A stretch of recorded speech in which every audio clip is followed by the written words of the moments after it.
The judge didn't look at me when he read the verdict.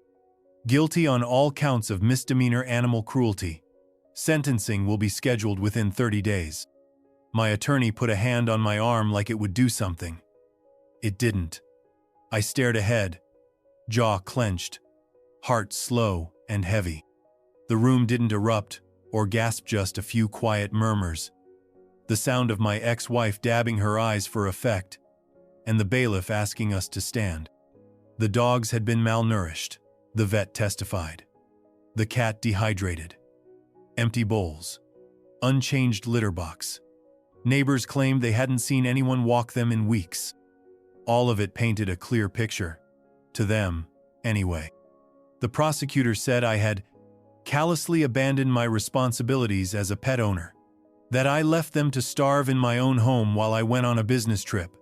They had timelines, photos, vet reports, texts from my ex-wife, now describing my supposed cruelty, her heartbreak, her attempts to save them. I didn't say anything when it was my turn to speak. What could I say that wouldn't sound like a weak excuse? That I'd fed them the night before I left? That she'd promised to care for them while I was gone? That they were fine, healthy even when I boarded that plane? No one believed me. Outside the courthouse, she gave a small, tasteful interview to a local reporter. Her eyes glassy, voice trembling. "I loved those animals," she said. "I tried everything I could to protect them." I watched from the passenger seat of my attorney's car as she stood by her new boyfriend, both of them playing their roles like they'd rehearsed it. A part of me still couldn't process what had happened. I'd always assumed that when things ended between people, they went their separate ways and tried to move on. I didn't understand what she'd done. Not fully. Not yet. But I knew one thing for certain. As we pulled away from the courthouse, she wanted me ruined. And she'd just made a damn good start. We weren't always like that. There was a time when Mara would lie on the couch, with both dogs draped over her lap, and the cat curled into her neck like a scarf. She used to call them our fur babies, post filtered pictures of them with heart emojis, bake them treats out of oat flour and peanut butter. That was before the resentment set in. I got promoted in late 2021, regional operations manager. Better hours, higher pay, more travel. I thought it was a good thing. She said congratulations, kissed me on the cheek, and walked out of the room. Things shifted after that. It was slow, subtle. She started going out more, yoga, wine nights, vague work events, for a job that didn't require networking. She changed her phone password, changed the way she looked at me. One night, I came home from Denver and found the pets' water bowls empty. The house smelled stale. She blamed the new auto feeder for malfunctioning. I believed her. At first. She stopped cuddling the dogs, started complaining about their fur on the couch, their barking, their smell. "We're not dog people anymore," she said once, half joking. I remember staring at her, trying to figure out who she was talking about. The cat used to sleep between us. Now she closed the bedroom door. I'd suggest we go to the park with the dogs. She'd roll her eyes. "Why? So you can check your email on a bench for an hour?" We started arguing over small things, trash day, thermostat settings, groceries. But underneath, I felt it. The slow, deliberate withdrawal. Mara wasn't loud about it. She was precise, calculated. She didn't throw plates or scream. She just stopped seeing me. And I let it happen. I thought maybe things would improve once I took some time off. Maybe planned a trip. So when a week-long conference came up, I asked if she'd be okay taking care of everything while I was gone. She smiled thinly and said, "Of course. They're my animals too." That was the last lie I didn't catch in time. I didn't know it then, but she wasn't just planning for my absence. She was planning for my destruction, and the pets were going to be her weapon. It started with the schedule. I'd always been the one to feed them in the mornings, let them out into the yard, refill their water bowls. Routine, predictable, safe. Then one day Mara stopped me. "I already fed them," she said, standing at the kitchen counter with her coffee. not looking up from her phone. You don't need to keep micromanaging everything. It caught me off guard. I wasn't micromanaging. I was just doing what I'd always done. The next day, it was the walks. I reached for the leashes after dinner, and she stepped in. They've already been out today. Twice. Twice? I hadn't seen her take them out once. But she was quick to remind me I'd been in meetings all afternoon. She started sending group texts to mutual friends lighthearted on the surface, but always with an undertone. Guess who forgot to feed the dogs again? Another long week for me and the fur kids. While someone's married to his job. I didn't respond. I thought if I didn't feed the drama, it would die out on its own. But the pets started changing. They were quieter. The golden retriever, Max, used to follow me from room to room, tail thumping, tongue lolling. Now he barely got up when I came home. Daisy, our rescue mix, flinched when I reached for her collar. Even the cat, Clover, who had always been aloof, began hiding under furniture when I entered a room. I chalked it up to stress.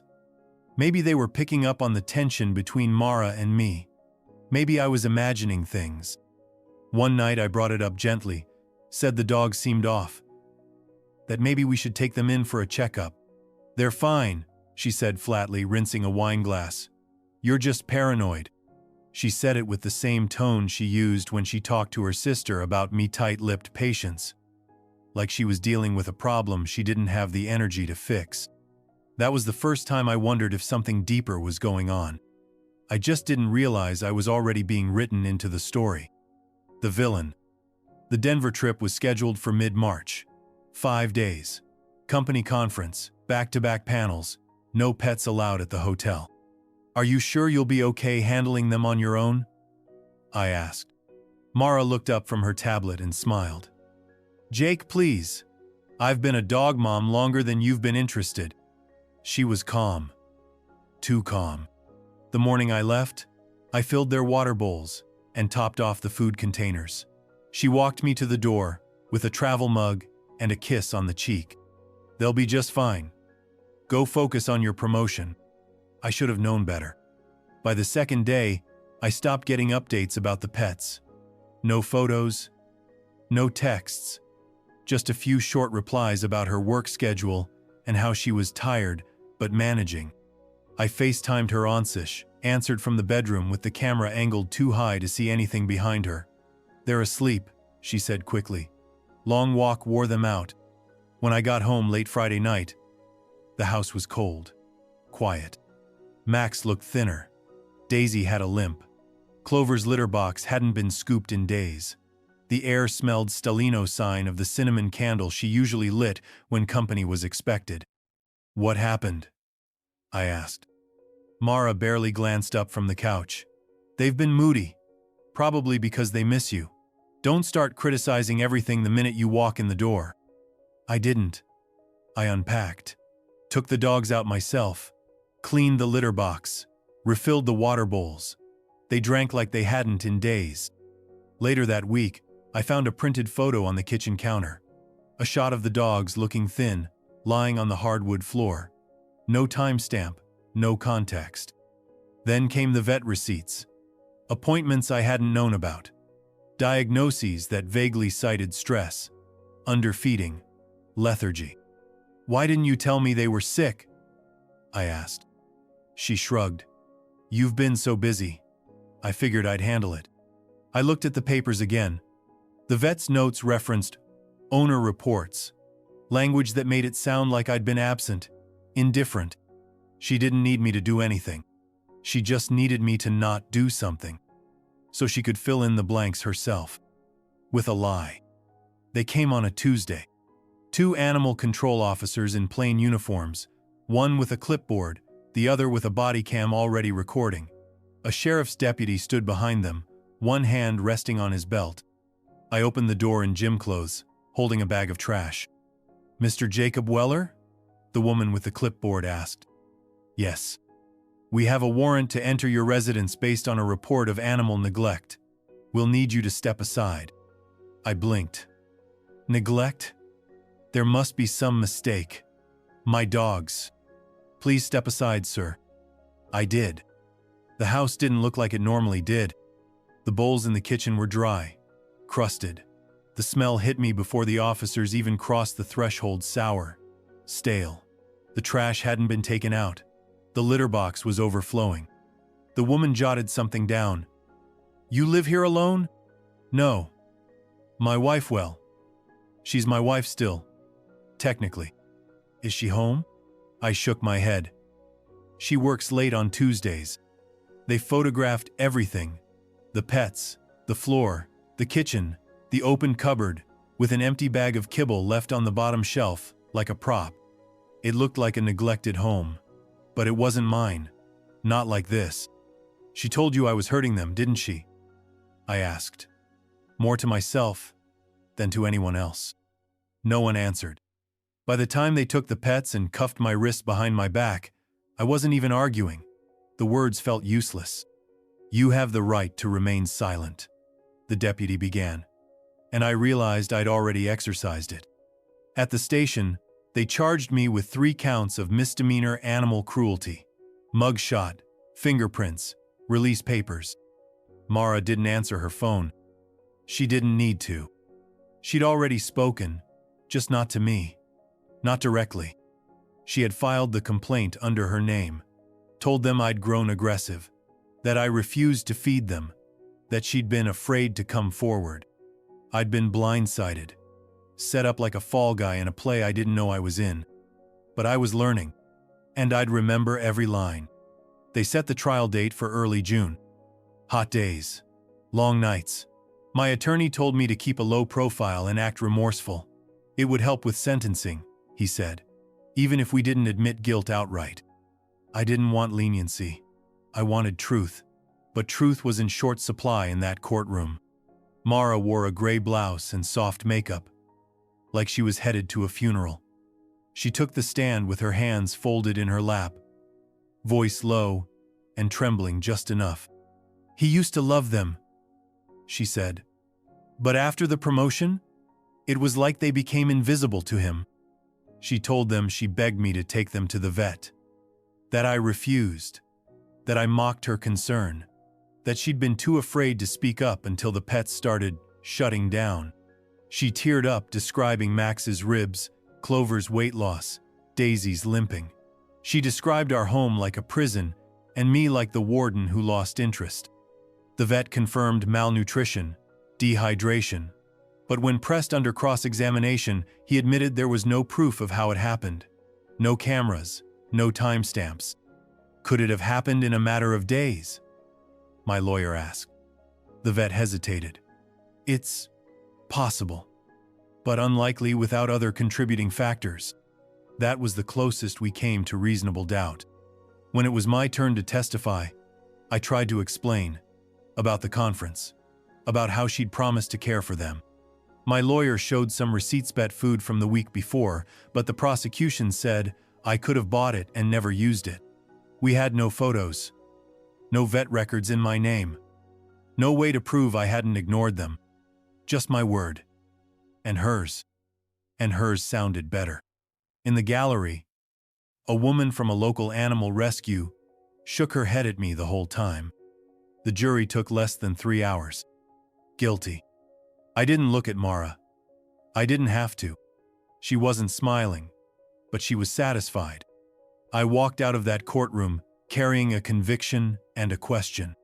Not what she had done, but how far she'd been willing to go to do it. I was going to find out. And when I did, I wouldn't be gentle. Sentencing took less than 10 minutes. 1 year probation. 500 fine. 200 hours of community service, preferably with animals, to foster accountability, the judge said. It was humiliating. The probation officer handed me a pamphlet with a checklist. No travel without permission. Monthly check-ins. Court-ordered therapy if deemed necessary. I walked out of that courthouse feeling smaller than I ever had in my life. Not because I was guilty, but because it didn't matter that I wasn't. The story had already been written. I got the email from work later that afternoon. In light of recent events, we've decided to terminate your employment effective immediately. Corporate phrasing, No phone call, no hearing my side. Just a PDF, with my name spelled correctly, and my career quietly erased. The clients I'd built relationships with over years stopped returning calls. One of them posted something vague on LinkedIn about reassessing partnerships with individuals whose values don't align with ours. Mara filed for divorce the next morning. Her claims cited irreconcilable differences and emotional cruelty. Her lawyer emailed me before I even had a chance to process it. They were pursuing full division of assets and spousal support. She framed it like survival-scaping a toxic situation, rebuilding her life. She'd been planning this. That much was obvious now. The dogs were gone. So was the cat. Transferred to a rescue. I wasn't allowed contact. They'd labeled me a danger. I sat on the edge of my bed that night, holding the framed photo of Max with his stupid grin and muddy paws. I remembered the way he used to push his nose into my hand when I got home from work. Daisy spinning in circles for food. Clover sleeping on my chest. They were never just pets. They were family. And now, they were evidence. Mara didn't just want to leave. She wanted to destroy what was left when she did. But I wasn't finished. Not yet. It started with the vet bill. I found it in a stack of unopened mail, half buried under court documents and legal warnings. The invoice showed 3 appointments, all within a 7-day span. Each one labeled as an emergency visit. Each one signed off with my name. I hadn't gone to any of them. I pulled out my laptop and logged into the old home Wi-Fi network. I'd set up the smart thermostat, the camera doorbell, the interior motion sensors. Most of the cloud backups were gone, but not all. She deleted the app from her phone, not knowing it was still linked to my email. The timeline didn't match. The day she claimed I refused to feed the pets? I wasn't even home. The door logs showed I didn't enter the house for 48 straight hours. I pulled text messages from my old phone. Screenshots of conversations where she blamed me for the dog's behavior. But when I looked closer, the timestamps were off. Texts she claimed were sent before a vet visit were dated 2 days after. Then there were the photos. She'd posted one to Instagram of Max lying on the floor with a caption about rescuing him from neglect. But in the background, I noticed something. The calendar on the fridge showed a week later than the date she claimed the photo was taken. She'd backdated the photo, staged it. Everything she'd shown the court, the police, the rescue, every image. Every text had been curated, orchestrated, built like a case file from the ground up.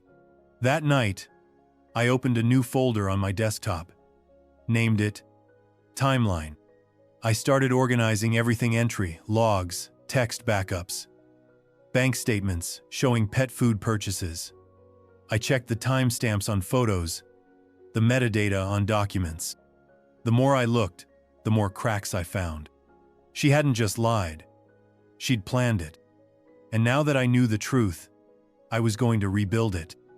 Not just to clear my name, but to make sure she never did this to anyone else again. The PetCam app hadn't worked in months.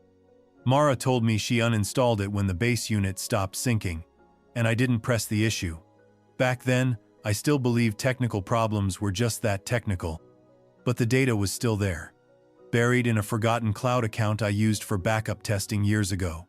The password came back to me while I was brushing my teeth, an old combination of pet names and deployment dates.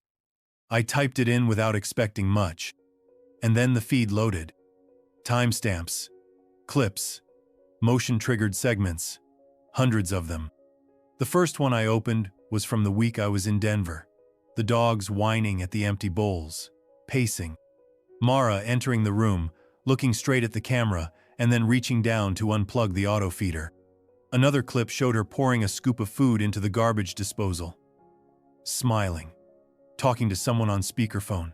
"He'll never know," she said. I kept watching. She disabled the alert settings on the smart system. She muttered to herself while moving food to places the dogs couldn't reach, angling their bowls toward the wall so the camera wouldn't catch the emptiness unless you knew to look. There was a Clifford to watch of Max pawing at the cabinet. Mara shoved him away with her foot. Not hard. Just enough to make him retreat. But the worst was from 3 days before animal control showed up. She walked into the kitchen, picked up my old phone from the counter, unlocked it, and typed a message. I paused the footage, opened the backup of my texts, and found the same one. Too busy to deal with them lately. Let them go hungry for a day. It'll be fine. Sent to her number. From mine. I stared at the screen for a long time. Then I downloaded everything, encrypted the files, and saved them in 3 places. I didn't feel anything. Not anger, not sadness, just confirmation. I hadn't imagined any of it. And now, I had proof that would be impossible to ignore. Once you stop questioning your instincts, the truth comes fast. I started with Kevin's neighbor 2 doors down. Retired Navy. Quiet guy. Used to let our dogs play with his on weekends. "Hey," I said. "Got a weird question. Did you ever notice anything off with Mara?" He hesitated. "You mean besides her asking me to tell animal control? She'd always been the one feeding them." I blinked. "She asked you that?" "Right before they came. Wanted me to sign a statement. I didn't. I asked why he hadn't said anything earlier. Didn't seem like my business. But now, yeah, she was always rewriting stories." That phrase stuck with me. I checked her LinkedIn. Not updated in years. But her work history listed a clinic she'd left abruptly in 2018. I dug into public court records. Small claims suit. She'd accused her employer of emotional harassment. Lost the case. An old blog post from one of the clinic managers described a former admin assistant who'd faked emails to justify her departure. The timeline matched. So did the behavior. Then I called Liz, a mutual friend we'd lost touch with. "She always made you sound like the problem," Liz said after I explained everything. "She told me you forgot her birthday 2 years in a row. Said you once yelled at her in front of the dogs. That never happened. Not once." I dug deeper. Her college roommate, Emily, had blocked her on social years ago. I created a throwaway account and reached out. She responded in less than an hour. "She did this to her ex-boyfriend too," Emily wrote. "Said he cheated. Told everyone he was abusive, but he kept receipts, screenshots. Eventually, people stopped believing her." I asked where he was now. "Moved to Oregon. New life. I'll get you his number." I called him the next day. Told him who I was. Why I was calling. He sighed. "You're not the first. You won't be the last unless someone stops her." I intended to. Not out of spite. Not for revenge. But because it wasn't just my story anymore. It was a pattern. And I had every intention of breaking it. The first call I made was to a man named Rick Calder, private investigator, ex-cop. Someone my former manager once hired for an internal theft case. He answered on the second ring. "Rick, this is Jake Weller. I need someone who can dig without leaving footprints." "You running from something?" "No," I said. "I'm walking into it."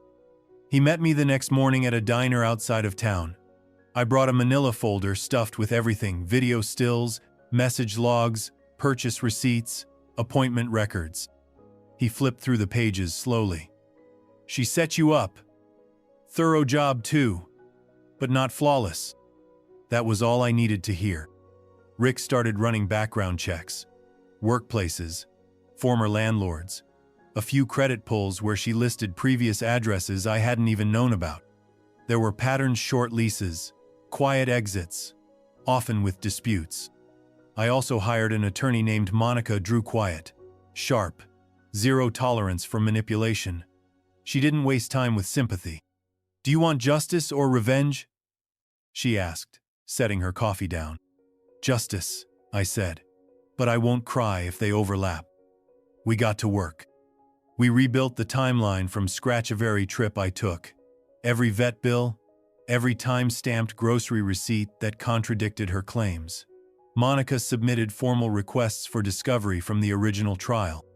Once we compared her submitted evidence to my recovered files, the inconsistencies started glowing like neon. Meanwhile, I made a list.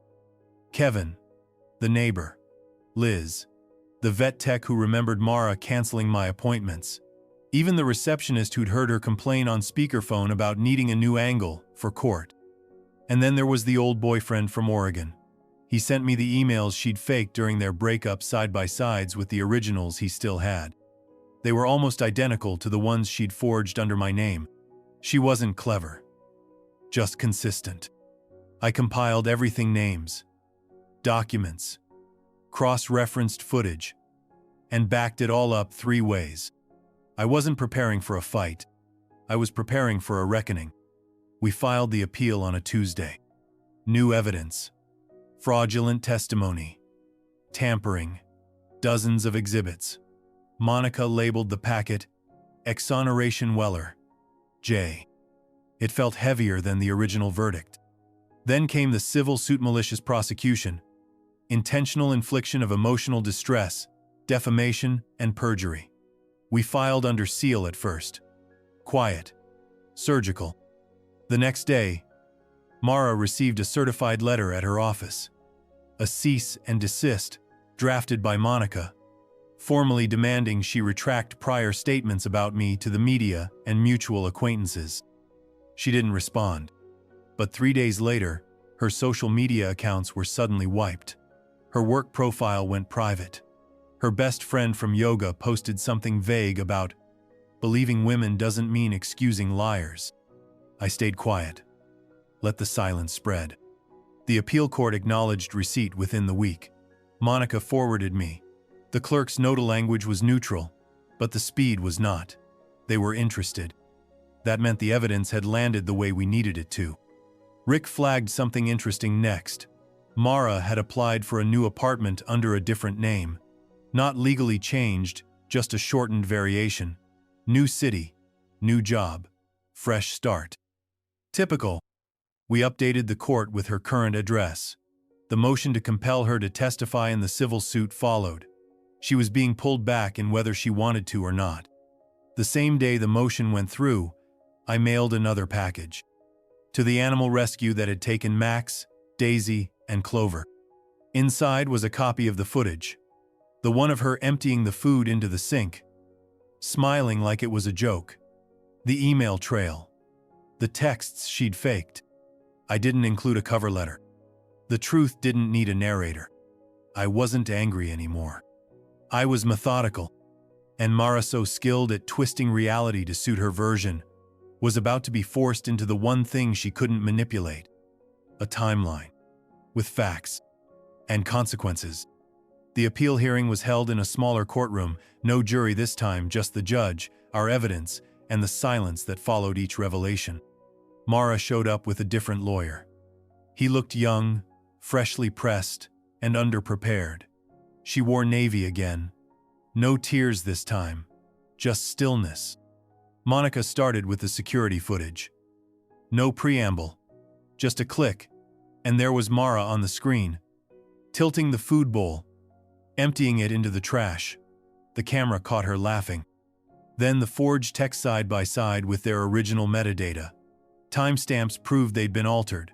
One of them was allegedly sent while my phone was in airplane mode on a flight from Dallas. By the time we got to the vet logs appointment scheduled in my name without my knowledge, the judge stopped us. "I've seen enough," she said, her voice clipped but steady. A few minutes later, she announced the ruling. Conviction vacated. All records expunged. The weight lifted off me wasn't dramatic. It was slow. A quiet unspooling of pressure I hadn't realized had wrapped itself around my chest since the day I was arrested. Mara didn't look at me. Not once. The civil trial began a month later. This time there was a jury. This time the lies unraveled out loud. The Oregon ex testified via Zoom. The vet tech confirmed that Mara had given contradictory information in person compared to what she submitted to court. Kevin, the neighbor, described her attempt to script his testimony. Mara denied everything, then denied, denying it, then blamed emotional stress. It didn't hold. The jury awarded damages, high enough to sting, low enough to be realistic. Monica said it was the maximum they could justify without punitive intent. That wasn't the end, though. Because halfway through the trial, someone from animal control sat in the gallery every day. They took notes, asked quiet questions during recess. 2 weeks after the verdict, I got a call. They were reviewing the case. She could be facing charges now. Not for what she did to me, for what she did to them. It started with a tweet. Local journalist. Man cleared of animal cruelty after ex-wife caught fabricating evidence. Exclusive at 6. The link went viral. Screenshots of the court documents, comparisons of the fake texts. One of the video stills made it into a Reddit thread titled, "She let the pets starve to frame him." The next day, her employer released a statement. Effective immediately. Mara Weller is no longer employed with our organization. Her social accounts vanished. Friends unfollowed her. Mutuals blocked her. The woman who once sculpted her reputation with curated selfies and sympathy posts was now just a headline: Spokane woman faked abuse case. Framed husband. Faces charges. Kevin told me someone egged her car. I didn't ask who. I didn't celebrate. There was nothing about it that felt good, just necessary. I moved out of our old place. Couldn't stand the echo of it. The corners where Bowles had sat. The spots on the rug where Max used to stretch out in the sun. Found a small house on the edge of town. 2 bedrooms. Hardwood floors. Enough yard for a new dog someday. Took a job consulting for a logistics firm.